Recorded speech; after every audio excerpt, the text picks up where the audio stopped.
broadcast is now starting. All attendees are in listen-only mode.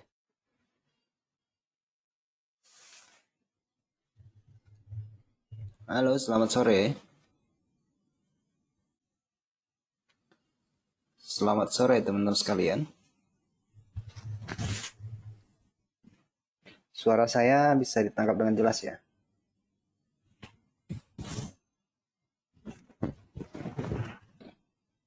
Ada gangguan nggak suaranya?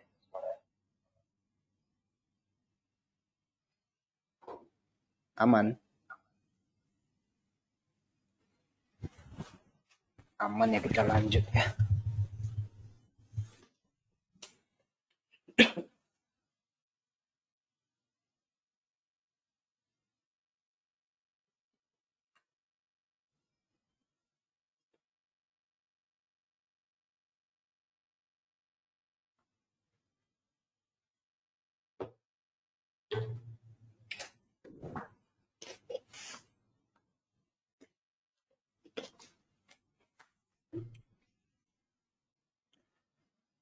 Baik teman-teman sekalian, selamat sore buat kita semuanya.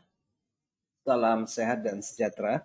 Dan pada hari Jumat ini kita akan mulai memasuki tema tentang manajemen, baik itu ya mengenai resiko, juga nanti pekan depan mengenai manajemen lot size.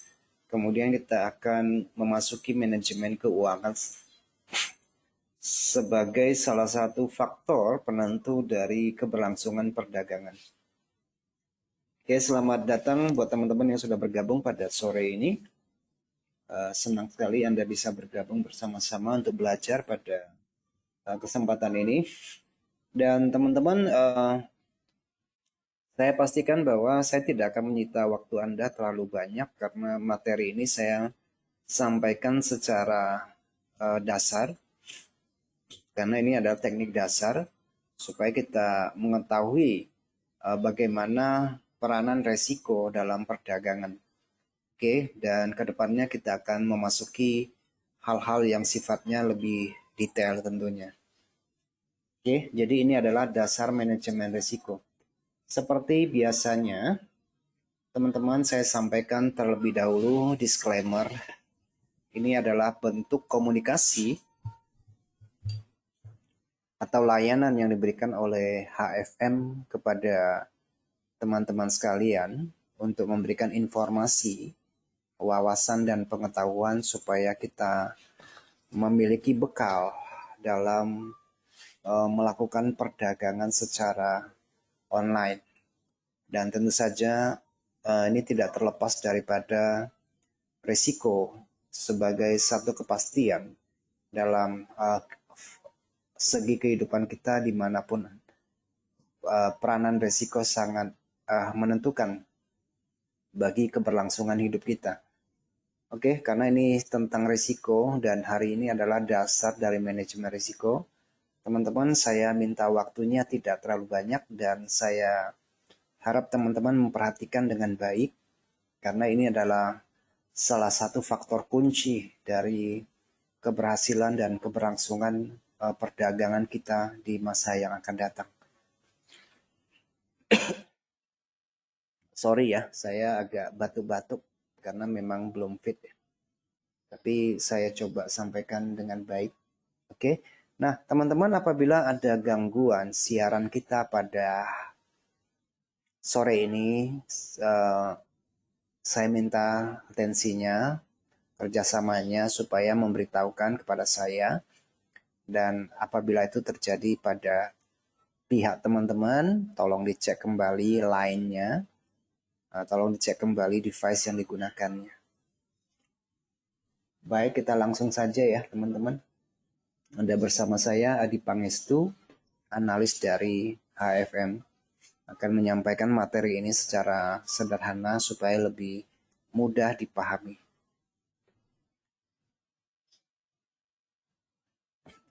Oke, teman-teman, ini adalah dasar-dasar manajemen risiko. Kedengarannya siapapun pasti akan tahu tentang materi ini yang akan saya sampaikan. tetapi dalam pelaksanaannya tidak seperti teori ya. Tapi kadang-kadang namanya trader suka membabi buta, tidak terlalu memperhatikan tingkatan resikonya, melakukan perdagangan dengan dasar pemikiran keuntungan, mengesampingkan faktor resikonya. Nah, kadang-kadang itu yang tidak diantisipasi sehingga melahirkan sejumlah kerugian bahkan kebangkrutan. Baik teman-teman, pertama sekali resiko. Apa yang dimaksud dengan resiko? Resiko adalah konsekuensi yang dapat terjadi akibat sebuah proses yang sedang berlangsung atau kejadian yang akan datang. Nah, teman-teman, kita akrab dengan resiko dan bahkan sebagian orang tidak menyukai resiko. Kalau bisa menghindari resiko. Tetapi berbanding terbalik bahwa resiko itu sebenarnya adalah bagian dari kita. Resiko itu adalah hal yang tidak mungkin kita pisahkan dalam hidup kita. Mau kegiatan apapun yang kita kerjakan, mau pekerjaan apapun yang kita tekunin, resiko itu pasti ada. Nah, bagaimana di dalam melakukan perdagangan? Nah, manajemen resiko adalah proses pengelolaan risiko yang mencakup mengidentifikasi, mengevaluasi, dan mengendalikan supaya tidak menjadi ancaman bagi kelangsungan aktivitas perdagangan kita di masa yang akan datang. Saya sering tuturkan kepada teman-teman bahwa risiko itu bersifat pasti. Oke. Karena dia bersifat pasti, maka itu adalah sesuatu yang bisa kita hindari, sesuatu yang bisa kita handle, karena dia bersifat pasti. Dan sementara keuntungan adalah bagian daripada proses membeli kemungkinan, probabilitas. Sehingga ketika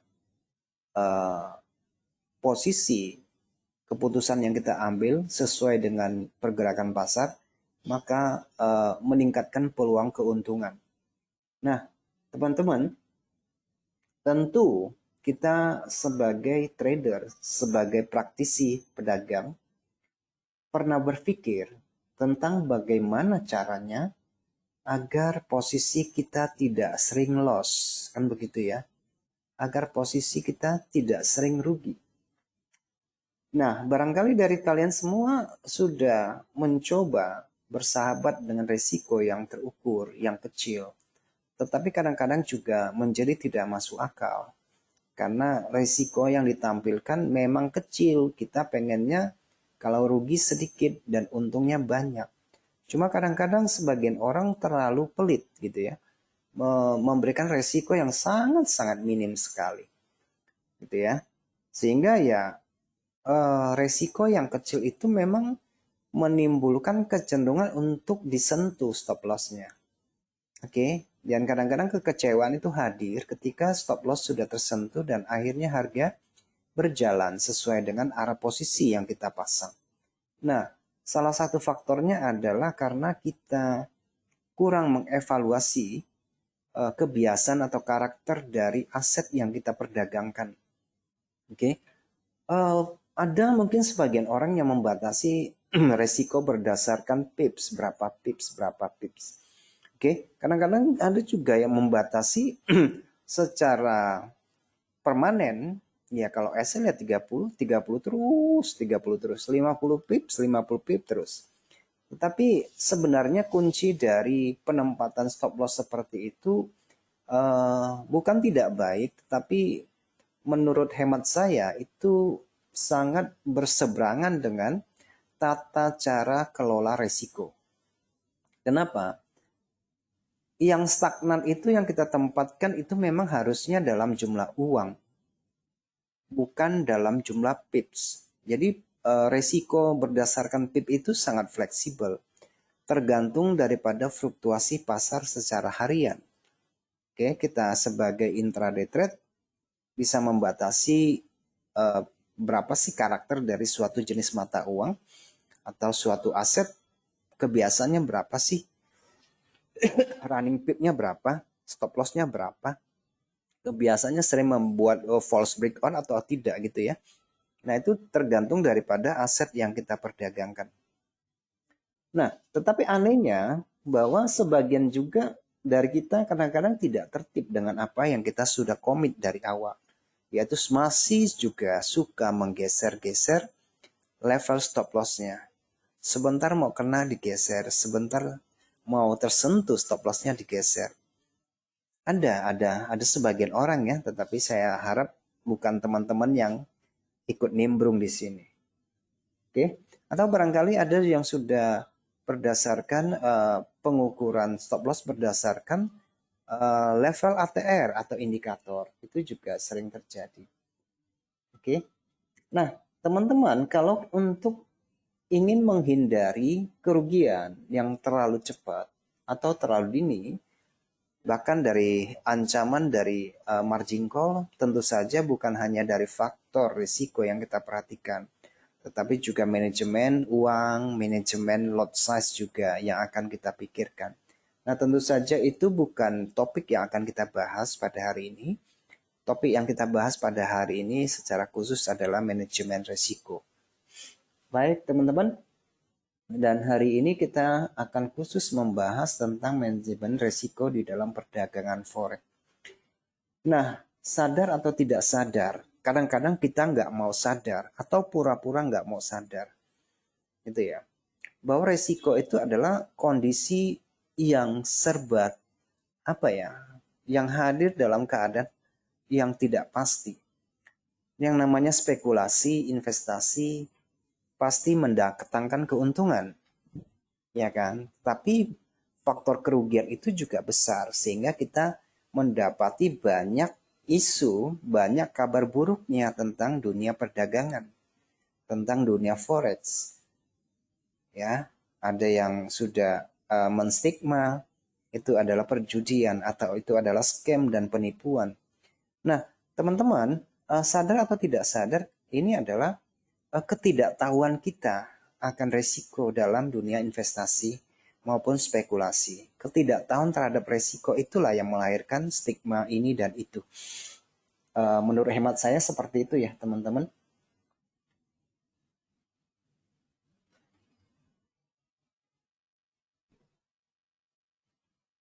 Oke, nah, apa namanya? Resiko bisa terjadi karena tidak ada atau kurangnya informasi, kurangnya pengetahuan kita tentang apa yang akan terjadi apabila posisi kita berseberangan dengan pasar. Oke, ya mungkin banyak faktor informasi yang kita kurang tahu, baik secara teknikal, fundamental maupun secara sentimen ya. Banyak sekali hal-hal yang tidak bisa kita kuasai secara utuh ataupun yang kita mengerti secara sempurna. Jadi resiko itu hadir memang kebanyakan datangnya daripada ketidaktahuan kita.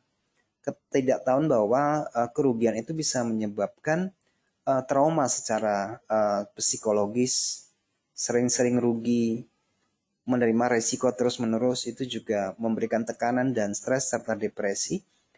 Nah, oleh karena itu teman-teman saya pikir kita membutuhkan yang namanya manajemen resiko supaya kita bisa melakukan trading dengan enjoy. Kenapa demikian? Karena menurut pandangan saya, trading yang menghasilkan adalah trading di mana kita sadar akan risiko, di mana kita tahu bahwa keuntungan itu adalah upah yang kita dapatkan dari membeli sebuah kemungkinan. Dan kita sadar betul bahwa keuntungan itu pada hakikatnya tidak bersifat permanen. Karena salah satu kuncinya yang membuat kita survive di dalam melakukan perdagangan virtual adalah bagaimana kita mengatur resiko, seberapa besar kisarannya yang siap kita terima. Dan bahwa perdagangan yang dengan tenang, dengan pikiran waras, itu biasanya akan kita lewati dengan senang, akan kita bertahan dalam dunia perdagangan untuk waktu yang sangat lama. Baik teman-teman. Jadi apapun kegiatan yang kita lakukan seperti yang saya katakan dan saya sebutkan di awal itu mengandung resiko. Teman-teman berangkat ke kantor naik sepeda motor atau naik mobil sepanjang jalan itu penuh dengan risiko. Oleh karena itu ada berbagai alat pengaman ya, alat pengaman yang kita kenakan saat mengemudi itu adalah salah satu pencegahan yang harus kita perhatikan. Itu adalah aturan dasar dari kenyamanan dan keamanan dalam berkendara. Nah, di dalam dunia perdagangan, baik Anda sebagai seorang spekulator untuk jangka pendek, jangka menengah, dan jangka panjang, perlu saya garis bawahi ya teman-teman bahwa dalam dunia investasi maupun dalam dunia spekulasi, resiko itu adalah bagian nomor satu yang selalu akan kita ukur pertama kali. Bahwa kegiatan perdagangan spekulasi maupun dengan tujuan investasi, resiko itu adalah bagian daripada permainan. Oke, itu tidak bisa dihindarkan. Kenapa banyak orang gagal dalam melakukan spekulasi dan investasi ya? Karena di dalam pikiran dasarnya adalah tentang keuntungan terus, tidak pernah menerima kerugian dan tidak siap untuk menerima kerugian. Ketika kerugian datang beruntun dan berturut-turut, nah akhirnya orang sekarang bilang kena mental gitu ya. Nah itu yang sering terjadi karena kita tidak siap menerima resiko sebagai bagian daripada permainan. Oke, jadi cerita berdagang itu bukan cerita tentang untung dan rugi, tetapi bagaimana kita mengatur, menata resiko.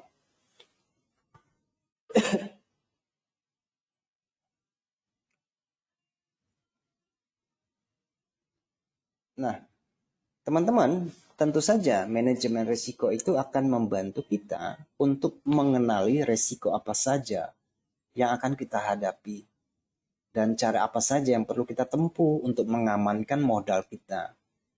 Nah, ya, kalau bisa meminimalisir sebagian jumlah kerugian kita.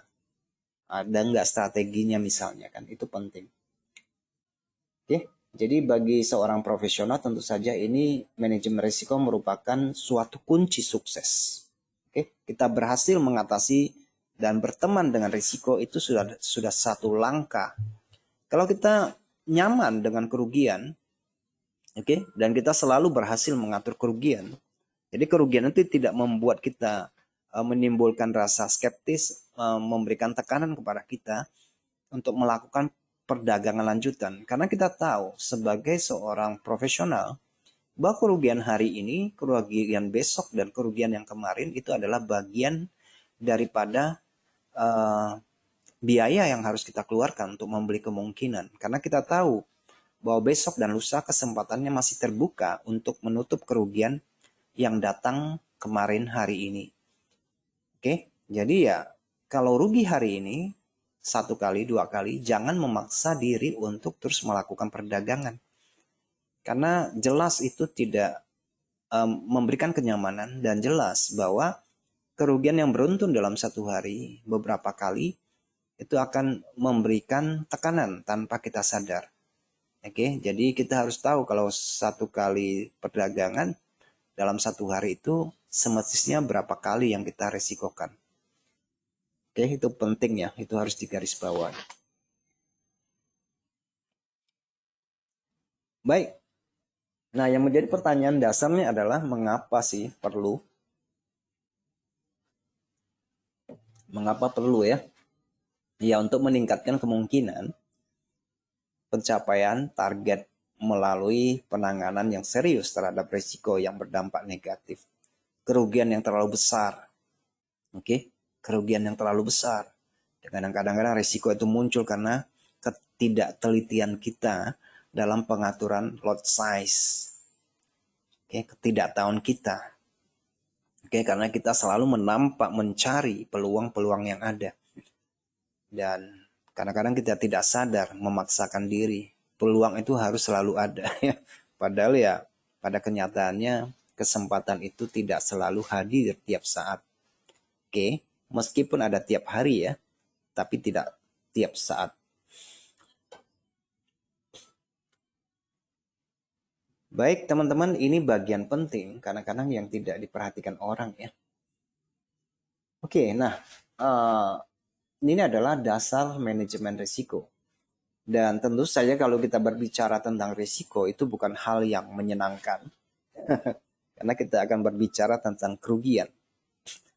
Tetapi percaya atau tidak, keberhasilan dalam melakukan perdagangan itu faktor kuncinya adalah pengaturan risiko. Bukan seberapa banyak Anda dapatkan hari ini. Bukan seberapa besar persentase yang kamu dapatkan. Tetapi kalau gagal dan selalu mencari peluang untuk entry di sana sini, tetapi gagal dalam mengolah hal yang krusial ini, maka sia-sialah pekerjaan yang kita bangun berminggu, berbulan. Tetapi karena kita gagal dalam soal memanage risiko, ya sudah. Atau teman-teman sadar atau tidak sadar bahwa sebagian besar trader memiliki posisi yang sangat baik. Sebagian trader melakukan perdagangan yang persentase akurasinya sangat baik. Tetapi pada di ujung hari, akunnya tetap tidak berkembang. Kenapa?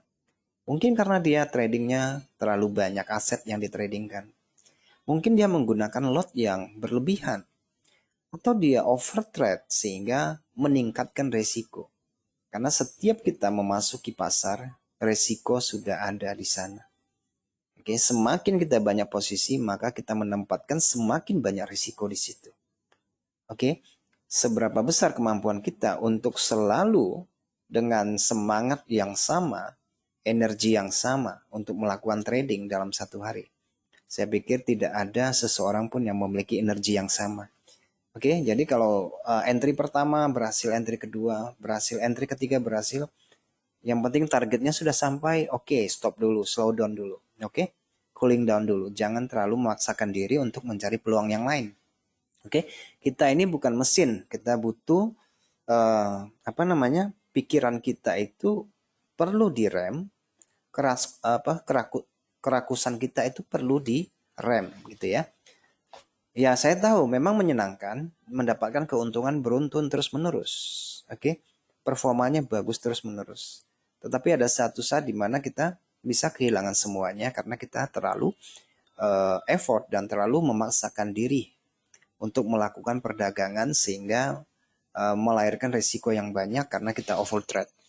Oke, sudah overtrade nanti overload lagi nanti. Oke, nah manajemen risiko untuk posisi perdagangan ya teman-teman. Jadi ada beberapa jenis risiko dalam forex ya. Ada risiko yang dapat dikendalikan oleh trader. Oke, ada risiko yang bisa kita kendalikan. Dan ada pula risiko yang tidak dapat kita kendalikan. Oke, jadi pentingnya ya, ada yang bisa kita kendalikan dan ada yang tidak bisa kita kendalikan. Jadi ada dua jenis. Oke. Jadi resiko trading adalah resiko yang kita ambil ketika menentukan seberapa besar modal dan volume perdagangan. Nah, resiko jenis ini sepenuhnya ada di bawah kontrol kita di dalam penguasaan kita. Itu ya kalau kita berbicara tentang manajemen di dalam posisi trading. Nah, resiko trading teman-teman ada dua jenis ya. Resiko yang didasarkan pada totalitas ekuitas atau modal dan resiko yang per satu kali trade itu berapa persen. Jadi ada dua jenis ya. Jadi teman-teman jangan mengherankan apabila ada orang yang menganggap stop loss itu nggak penting. Ya mungkin dia menggunakan resiko dengan total ekuitas berapa puluh persen sih baru dia cut loss. Oke, itu bisa dipahami ya. Dan ada orang yang menempatkan risiko per trading per satu kali posisi berapa persen. Nah, risiko ekuitas total teman-teman biasanya profesional biasanya menganjurkan agar risiko itu dibatasi hanya dari antara 20 sampai 30% saja. Oke. Artinya begini, kalau kita punya uang 100 juta katakanlah ya. Nah, tetapi apabila kita ditanya berapa persen sih kalau terjadi kerugian, apakah akan habis semua dari 100 juta? Nah, kalau kita mengambil inisiatif ya saya mau ruginya ya 50% aja. Atau saya mau ruginya 30% aja. Nah, oke. Dengan demikian maka kita tidak perlu mendeposit semua dana kita. Cukup hanya total resiko ekuitas yang kita setorkan sebagai deposit sebelum melakukan perdagangan. Jadi ya kalau 100 juta saya mau ruginya 50 juta ya udah, ngapain kita setornya 50 juta. Depositnya ya cukup kisaran yang kita ikhlaskan kalau terjadi kerugian. Nah, ada yang lebih spesifik ya. Misalnya teman-teman kita ambil aja lah 30% ya dari 100 juta. Katakanlah 30 juta. Oke, katakanlah 30 juta. Nah, pedagang cenderung akan berhati-hati dan membaginya kembali secara lebih spesifik antara 2 sampai 3%, bahkan ada yang 2 sampai 5%. Oke. Nah, kenapa kita harus menggunakan resiko ekuitas? Ya, karena pertama kita sadar bahwa kita berada di dunia spekulasi. Untung dan rugi adalah hal yang biasa dan itu bagian daripada pekerjaan ini.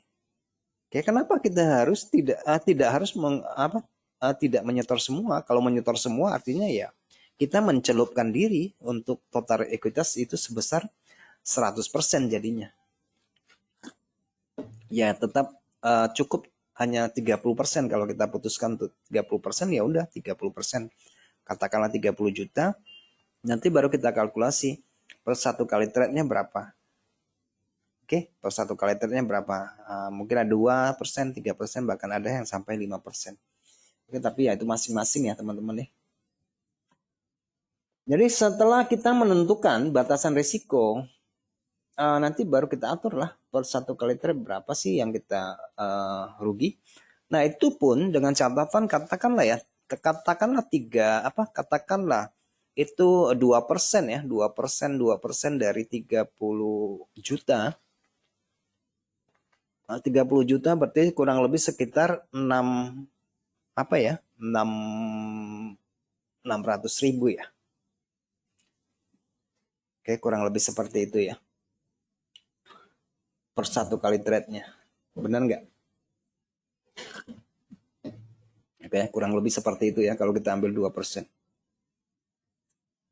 Oke. Nah, tetapi kita tidak lagi mendasarkan angka yang sama apabila mengalami kerugian kembali. Misalnya dari 30 juta berkurang 2%, nanti kita harus hitungnya menjadi 29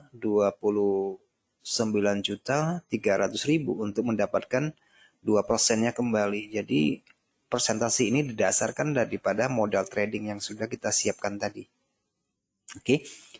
Jadi ya seiring meningkatnya modal yang ada ya nilainya itu bergeser, tapi persentasinya tidak bergeser, nilainya yang bergeser nanti.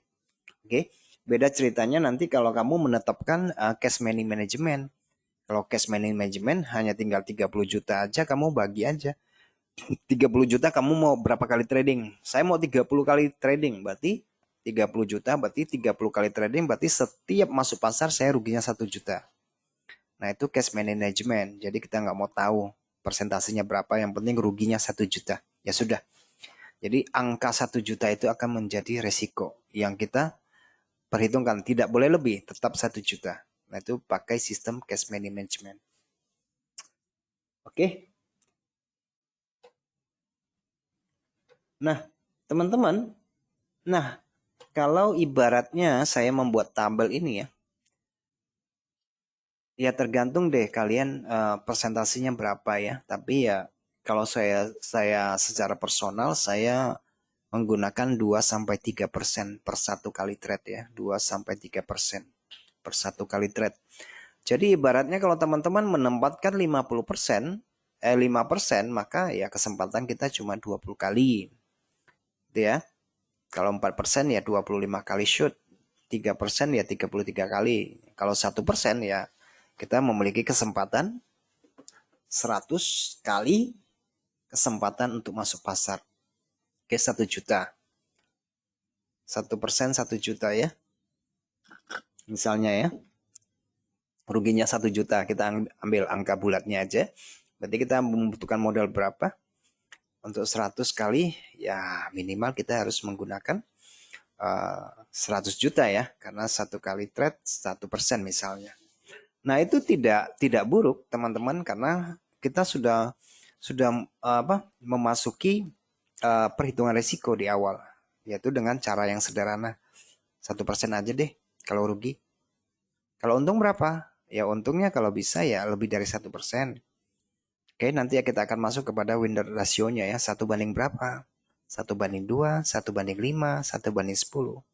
Nah, itu tergantung daripada tipikal kamu sebagai pedagang. Apakah seorang scalper, daily trade, swinger, positioning, dan sebagainya. Oke, teman-teman. Ini adalah beberapa contoh ya dari resiko yang bisa kita handle ya. Karena kita bisa kalkulasi. Tapi ya di saat posisi kita benar, ya kita harus maksimalkan ya keuntungan.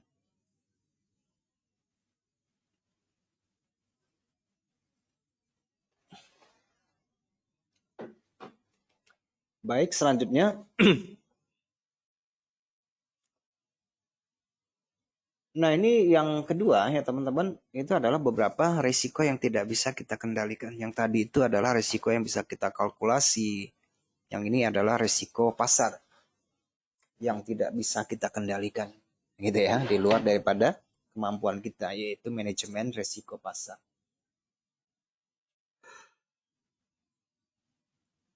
Nah, resiko pasar itu biasanya itu bersumber dari pasar itu sendiri ya teman-teman. Resiko pasar itu akan selalu ada dan kapanpun, dimanapun pasti akan ada. Oke, tak peduli apakah Anda seorang trader atau bukan, resiko itu selalu hadir. Oke ya. Kenapa kita sebagai trader memperhitungkan inflasi? Ya, dengan kepentingan untuk melakukan perdagangan data CPI. Tapi sadar atau tidak sadar, orang tua kita, teman kita yang memiliki status pekerjaan yang berbeda, oke, bidang pencarian nafkahnya berbeda, juga akan terimbas dengan inflasi, bukan? Gitu ya, kira-kira begitu ya. Jadi adalah resiko yang tidak bisa kita hindarkan. Oke, nah teman-teman ada apa namanya? Ada 3 manajemen risiko yang dapat kita gunakan untuk mengatasi resiko pasar ini. Yang pertama adalah diversifikasi portofolio. Yang kedua adalah memahami perubahan harga dan volatilitas. Dan yang ketiga adalah memahami leverage dan margin. Oke, nah orang kadang-kadang tidak terlalu mempedulikan masalah leverage dan margin. Leverage ya kalau semakin besar ya semakin enak bisa entry-nya ya tanpa limit misalnya. Tapi ya namanya leverage itu adalah pedang bermata dua. Sebegitu kamu bisa mendapatkan kemungkinan penghasilan yang sangat besar dengan leverage, demikian juga sebaliknya. Oke, nah teman-teman diversifikasi portofolio artinya ya kita selain melakukan perdagangan instrumen di pasar forex, kita juga bisa melakukan atau mengoleksi berbagai macam instrumen trading ya teman-teman agar tidak langsung kita langsung terkena imbas dari suatu kejadian yang mendadak gitu ya. Jadi maksud saya begini teman-teman, tidak ada kemutlaka bahwa seorang trader memutuskan hanya jualannya satu jenis barang saja. Menurut saya itu juga tidak terlalu elok ya kalau kita hanya memperhatikan satu jenis mata uang atau satu komoditas. Kita harus mendiversifikasi posisi pada pasangan mata uang yang lain. Ya minimal katakanlah ada 2 lah ya. Minimal katakanlah ada 2. Jangan hanya satu, fokusnya satu. Oke? Mungkin di awal belajar iya kita untuk mengenali karakter. Kita fokusnya satu, tapi seiring berjalannya pemahaman kita terhadap dunia perdagangan, kita boleh dong, boleh dong ekspansi ke pair yang lain yang menurut kita yang memiliki kans yang bagus juga gitu ya. Nah, teman-teman, diversifikasi dapat dilakukan dengan mengoleksi beberapa instrumen trading berdasarkan korelasinya juga. Ya. Karena banyak kejadian yang di luar nalar kadang-kadang. Contohnya Brexit ya, yang tiba-tiba perang, yang tiba-tiba meletus, dan itu berimbas kepada portofolio kita atau posisi trading kita. Itu kan hal-hal yang kadang-kadang kalau kita bukan sebagai scalper ya, yang swing atau yang apa yang lain, ya tentu akan merasakan imbasnya kejadian yang mendadak yang mempengaruhi jenis mata uang atau komoditas yang kita perdagangkan, gitu kan? Nah, jadi ya kita boleh boleh tidak mesti juga di forex ya. Kita juga bisa melakukan perdagangan di saham, di reksadana atau yang lain gitu ya. Nah, itu adalah diversifikasi portofolio, artinya memecah kemungkinan ancaman yang akan datang di luar daripada kendali kita. Karena semuanya serba mungkin ya, di dunia ini nggak ada yang nggak mungkin, semuanya bisa terjadi. Oke, yang kedua adalah memahami perubahan harga dan volatilitas. Ini lebih banyak teori sedikit ya, tetapi ya saya pikir ini adalah tingkat manajemen dasar dari manajemen risiko yang perlu kita ketahui sebagai seorang pedagang. Harga semua instrumen yang ada di pasar, teman-teman, memang selalu naik dan turun karena ada faktor supply dan demand. Gitu ya. Nah, ada instrumen yang fluktuatif, volatilitasnya tinggi, larinya kencang ke atas ke bawah. Tetapi ada juga yang slow-slow saja dan cenderung kalem, gitu ya. Nah, jadi kita perlu dan harus memahami fluktuasi harga sehingga dapat menentukan tingkatan risiko yang kita persiapkan kalau terjadi hal yang tidak kita inginkan. Jadi akan berbeda sekali teman-teman. Teman-teman bisa menggunakan, maksud saya begini, bisa menggunakan jumlah risiko dalam bentuk modal, nilainya berapa, dan ditempatkan pada instrumen apa, boleh sama, tetapi yang membedakan adalah karakternya. Mungkin di emas kalian bisa resikonya 50 pips, tetapi kalau di euro tidak perlu misalnya, hanya cukup 30 pips misalnya. Kalau kita hitung volume volume grafiknya ya, mungkin 30 pips di euro nggak cocok ditempatkan di pound sterling, karena pound sterling itu lebih liar, lebih fluktuatif, volatilitasnya juga tinggi. Apalagi memasuki sesi Eropa maupun sesi Amerika, tentu saja 30 pips itu gampang sekali ditendang kan gitu ya. Nah, jadi kita perlu memahami aset yang kita perdagangkan. Oke. Nah, nanti kalau mainnya di indeks berbeda lagi. Tentu saja indeks itu lebih volatilitasnya lebih tinggi, terutama pada jam-jam pembukaan, entah itu indeks Asia, indeks Eropa maupun indeks Amerika. Jadi volatilitas itu biasa akan terjadi pada awal pembukaan dan pada penutupan pasar. Itu volatilitasnya yang terjadi pada indeks biasanya. Tapi berbeda lagi dengan di pasar valuta asing, di forex. Jadi biasanya volatilitas itu terjadi hanya pada overlapping pasar, ya kan? Eropa sudah buka tapi Asia belum tutup. Amerika sudah buka tetapi Eropa belum tutup. Maka volatilitas yang terjadi pada pasar forex. Tetapi pada indeks berbeda karakternya. Itu yang harus kita pahami. Oke, jadi kita harus ngerti hal yang ini. Oke, padahal ini bukan hal yang khusus, tetapi kalau kita lolos daripada ini ya, artinya kita konyol, tidak memperhatikan hal yang sedetail ini, yang tentu saja akan menentukan keberlangsungan perdagangan. Oke, salah menempatkan SL misalnya, karena salah pair misalnya, beda lagi kan gitu ya. Oke, yang ketiga yaitu memahami leverage dan margin. Leverage yang seperti saya katakan itu adalah pedang bermata dua. Resiko leverage dapat diartikan sebagai resiko yang muncul akibat penggunaan skala gitu ya. menggunakan skala modal yang lebih besar dibandingkan dengan margin yang ada, dibandingkan dengan jaminan yang ada. Modalnya nggak seberapa, tapi leverage-nya terlalu besar ya. Misalnya seperti itu. Nah, memang kalau posisinya benar sih enak gitu ya. Apalagi yang suka layering nih, leveraging yang dengan posisi yang banyak. Ya, leverage itu sangat membantu meningkatkan, menggemukkan akun ya. Kalau posisimu benar. Tapi ya kalau posisimu salah ya akunnya akan habis gitu ya. Itu pemanfaatan leverage. Nah, dalam trading forex kita dapat membeli dan menjual semua instrumen itu dengan satu lot standarnya yang senilai dengan 100.000 US dollar atau 1 M setengah lah ya sekarang gitu ya, satu lot. Kalau kita gunakan uh, leverage 1:1 gitu ya.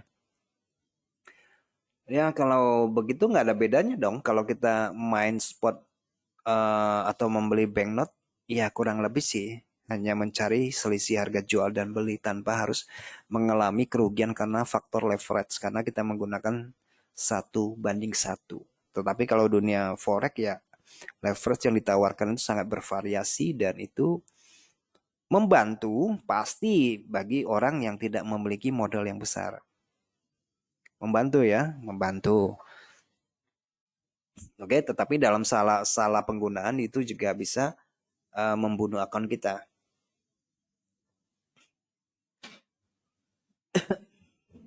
Oke, jadi semakin besar leverage yang kita pilih, maka semakin kecil pula dana jaminan yang perlu Anda setorkan ya. Misalnya kalau kita ibaratnya kita setor 100 dolar, milih leverage-nya 1:2000, berarti dengan uang 100 dolar kita bisa membeli 2 lot kontrak size, atau kita dengan leverage 1:1000 dengan uang 100 dolar kita bisa membeli satu lot. Wah, itu kan gitu ya. Perhitungannya kan begitu ya. Jadi kondisi ini adalah kondisi yang menguntungkan kalau benar posisinya ya. Karena kita bisa banyak menangkap peluang yang hadir di dalam melakukan perdagangan dengan modal yang kecil. Banyak teman-teman yang menerapkan hal seperti itu. Ya, saya sih mengatakan itu tidak salah, oke, untuk dilakukan. Kalau memang modalnya kecil, pengen leverage besar, ya cuma saran saya berhati-hati. Oke, menunggu kesempatan itu benar-benar hadir baru masuk. Oke, jangan terlalu terburu-buru mengambil keputusan. Tidak usah buru-buru untuk entry, menunggu lebih baik sampai kita yakin pasti baru kita masuk pasar. Oke, jadi semuanya sudah terkalkulasi dengan baik, tidak didasarkan pada asumsi. Karena kadang-kadang banyak kita itu trading bukan didasarkan pada rencana trading, tapi kebanyakan mengambil keputusan karena asumsi kadang-kadang ya. Analisanya ke atas tapi dia ambil posisi sell misalnya. Analisanya ke bawah tetapi dia ambil posisi buy. Oke. Ini adalah hal yang kontradiktif. Oke. Ya, leverage besar sangat menguntungkan, tetapi bagaimana kalau kita rugi? Oke, itu pertanyaannya. Baik, teman-teman. Nah, ini ya topik yang terakhir yang akan saya sampaikan tentang konsep manajemen dasar bagi trader yang memang harus, ya kalau ingin survive ya harus tahu ini gitu ya. Kalau ingin bertahan lama, akunnya tetap grow, bertumbuh ataupun berkurang tetapi masih dalam batas kontrol. Ya, tidak ada perdagangan yang selalu berhasil. Ada yang gagal. Tetapi secara akumulasi ya harusnya itu tetap dalam kondisi plus. Tergantung besarannya berapa. Kan kira-kira begitu ya. Besar kecil itu yang penting kita kontrol dulu resikonya. Oke. Teman-teman, nah yang pertama adalah rasio risk dan reward. Oh, ini pelajaran awal pertama ya. Kamu menggunakan rasio berapa? 1:3, 1:2, 1:1, 1:1,5. Perjalanan awal kita waktu mengenal dunia trading. Jadi rasio risk dan reward adalah konsep manajemen risiko berupa rasio yang sudah saya sebutkan tadi untuk membandingkan potensi keuntungan dengan resiko yang sudah kita siapkan. Kan gitu ya. Ya kalau ruginya 100 ya dapatnya 200 lah, minimal ya dapatnya 100 atau 100,5. 1:1, 1:1,5 atau 1:2. Kan begitu ya. Itu kan pelajaran awal. Tapi anehnya teman-teman ya, kalau kita tempatkan rasio risk dan reward dalam perdagangan menggunakan robot, itu kebanyakan 98% itu gagal total. Itu dari pengalaman ya. Dari pengalaman saya begitu. Nah kalau konsep trading dengan rasio dalam menggunakan algoritma itu kebanyakan gagal daripada yang berhasil.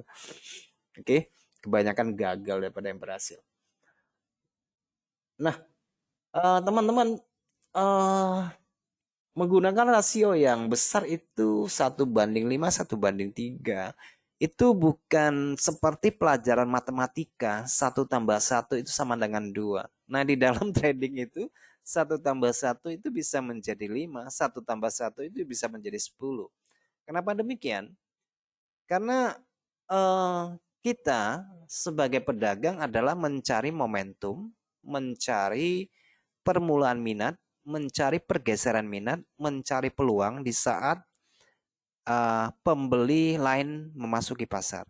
Jadi kita bukan sebagai penggerak pasar yang bisa membeli kemungkinan di awal sekali.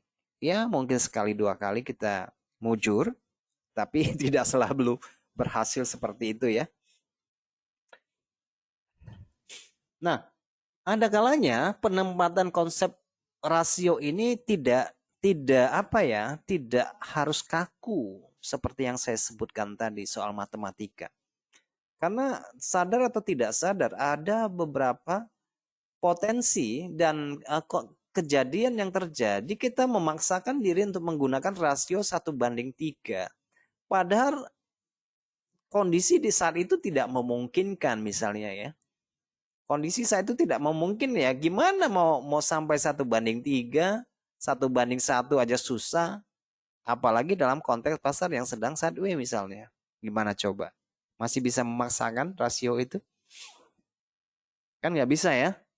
Tapi ada satu kemungkinan yang lain bahwa kita bisa mendapatkan rasio 1:5, 1:10. Kalau memang kondisinya tepat, sudah terjadi pergeseran minat misalnya, ibaratnya kita mengorbankan 100.000, kita bisa mendapatkan 1 juta. Tetapi kondisi seperti itu kan tidak selalu hadir, bukan? Ya, ya 1:3 oke lah ya. 1:5 kadang-kadang. Oke. 1:2 itu sudah hebat. Oke. Itu mengenai konsep rasio. Jadi kita nggak boleh kaku kalau memang ya kondisi pasarnya kita pengennya 1:2 tapi yang tersedia adalah satu, begitu kita masuk menunggu posisi kita sampai TP itu terlalu lama. Misal kita gunakan 1 jam, kita entry sudah 2 jam sudah untung, 3 jam belum jalan, 4 jam belum jalan, 5 jam belum jalan. Nah itu ada sesuatu. Ya kira-kira di saat itulah kita harusnya keluar. Oke, tidak memaksakan konteks dari risk, reward dan rasionya lagi. Oke, karena kita bukan robot. Makanya saya bilang robot bisa gagal karena faktor itu. Oke, memaksakan codingnya ya begitu. Tetapi kita kan sebagai pedagang harus melihat kondisi pasar ya, market condition saat ini bagaimana. Nah, penentuan rasio ini ya sebenarnya bisa dikatakan subjektif ya teman-teman. Tidak bisa, ya kadang-kadang objektif, kadang-kadang tidak. Oke. Kadang-kadang kita dipaksa untuk keluar ketika memang kondisinya tidak memungkinkan untuk melanjutkan pengaturan ini.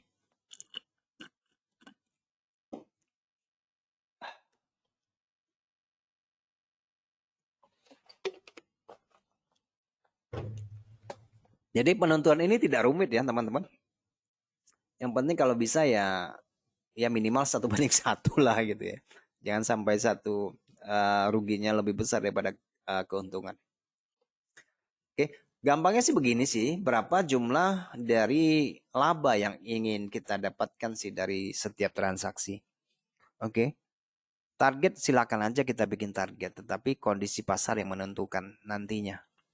Oke, kita bisa iming-iming 1:5, oke nggak masalah. Tapi kita harus melihat kondisi pasar nantinya bagaimana. Apakah memungkinkan dengan menggunakan low risk, high return? Mungkin? Mungkin. Oke, namanya dunia probabilitas, sangat mungkin terjadi. Oke, kemudian yang paling penting adalah berapa sih nilai yang kita siapkan untuk rugi. Itu yang paling penting. Untuk apa? Jadi kalau resiko yang kita tempatkan untuk mendapatkan kemungkinan itu, ya kalau kita hitung-hitung,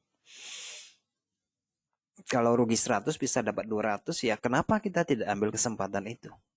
Bukankah teman-teman juga sudah dibekali dengan berbagai macam pengetahuan, wawasan?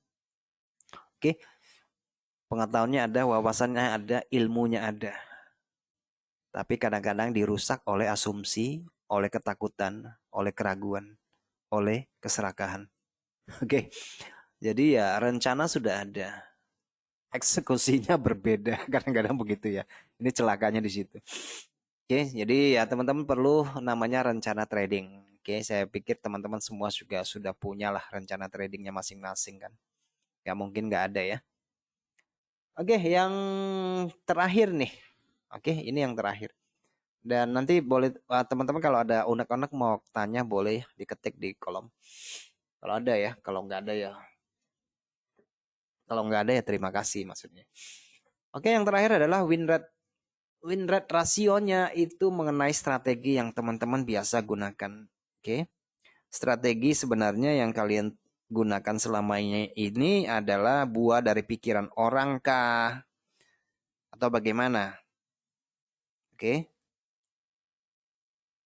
Apakah yang dikatakan orang itu begini-begini pasti iya? Oleh karena itu untuk meyakinkan diri kita, saya selalu katakan teman-teman lakukan riset dong, cari clue-nya, cari kekurangannya di mana. Karena yang kita cari bukan lebihnya untuk suatu sistem, untuk suatu strategi. Yang perlu kita tahu itu adalah kekurangannya. Sehingga ketika hal itu, kemungkinan itu terjadi di masa yang akan datang, kita bisa menghindari, kita bisa terhindarkan dengan kondisi seperti itu. Oleh karena itu, saya tidak terlalu peduli dengan sistem apapun yang teman-teman gunakan dalam melakukan trading. Mau pakai sistem A, B, C, D, terserah, nggak masalah. Tapi kuncinya adalah manajemen risikonya. Namanya sistem itu hanya sistem masuk, kapan kita masuk, kapan kita keluar kan, itu kan sistem. Nah, tetapi pengaturan risikonya bagaimana? Karena yang membuat kita bertahan di pasar bukan karena kita sering untung. Yang membuat kita bertahan di pasar karena kita ketat dalam mengontrol manajemen risiko. Jadi prinsip dari win rate ratio itu adalah untuk melakukan backtest, simulasinya ada. Oke, jadi gunakan waktu luang Sabtu Minggu untuk backtest. Backtest itu kamu lakukan paling las 3 bulan lah ya. 3 bulan itu mungkin satu bulan 4 kali atau 5 kali. Tetapi manfaatnya itu untuk long term, untuk abadi, kira-kira begitu ya. Kamu backtest itu paling seumur hidupmu paling sekali 2 kali aja. Itu dikerjakan secara apa namanya, secara detail, dikerjakan secara intens. Itu hanya 2-3 bulan aja. Dan itu pun paling seminggu sekali. Itu untuk mengenali sistem perdagangan kita. Kamu lakukan itu cuma ya beberapa kali seumur hidupmu. Ya kamu sudah tahu win rate rasionya berapa, sistem ini berapa persen ya. Oh, kemungkinan 60%, 70%. Dan itu akan berlaku terus-menerus dan kamu bisa menggunakan terus-menerus. Jadi ibaratnya ya bersakitnya sebentar tapi ya manfaatnya berkepanjangan, yaitu dengan melakukan backtest. Jadi apapun yang saya ajarkan, apapun yang saya sharingkan, apapun yang saya keluarkan, jangan diterima mentah-mentah, lakukan backtest deh. Oke, jadi yang menentukan itu bukan keberhasilan perdaganganmu, bukan dari buah pikiran aku, tetapi dari usahamu untuk mewujudkan mimpi itu dengan cara melakukan backtest. Ini pantas nggak trading apa sistemnya atau strateginya diterapkan? Oke, jadi akhirnya akan menjadi kepunyaanmu sendiri, gitu ya. Yang menurut saya itu jauh lebih bagus. Oke. Ya, nah yang namanya semua sistem itu pasti ada celahnya ya. Nggak ada mungkin yang namanya sistem perdagangan itu sampai 100% nggak mungkin. Pasti ada celahnya. Mau sistem apapun. SNR lah, SBR lah, Nero Candle lah, pakai indikator lah, dan segala macam semuanya. Nggak ada yang namanya 100%. Oke, karena pasar itu ironisnya itu bergerak karena ketidakpastian. Baik teman-teman, ada yang mau bertanya? Karena ocehan saya sudah sampai selesai. Jadi ini lebih lebih kepada wejengan ya, kepada nasihat saja. Bahwa ini langkah yang paling menentukan untuk masa depan kita, yaitu pengendalian risiko.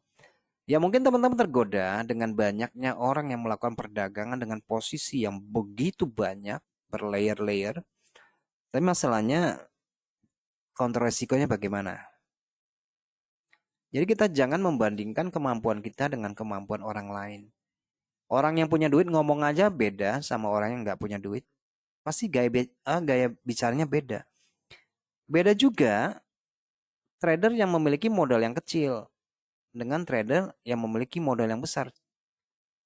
Gaya bicaranya beda, teman-teman. Oke? Nah, saya harap jangan sampai itu mempengaruhi kalian semua. Oke? Ya tetap aja rendah hati. Oke? Tetap aja rendah hati. Kita pelajari dengan baik-baik konsep manajemen risiko ini bagi keberlangsungan perdagangan kita di masa depan. Karena menurut saya inilah, saya nggak peduli sih masalah win rate rasio perdaganganmu yang cuma mungkin 50 dan 50. Hanya 50, misalnya 100 kali entry, 50 kali salah, 50 kali benar, itu kan namanya 50-50 kan. Tetapi karena eh, pengelolaan risikonya bagus, itu masih merupakan perdagangan yang menguntungkan. Apalagi akurasimu bisa sampai 70-80. Wah itu jago jadinya nanti bisa survive. Oke, saya pikir cukup ya. Teman-teman saya itu ngoceh dari tadi. Kita akan berjumpa lagi pada pekan depan. Ini tadi ya yang sudah saya bahas tadi ya, win ratio. Kita akan berjumpa di pekan depan. Ya mudah-mudahan apa yang saya sampaikan hari ini memberikan manfaat buat kita semuanya. Oke, selamat sore semuanya teman-teman dan bye-bye.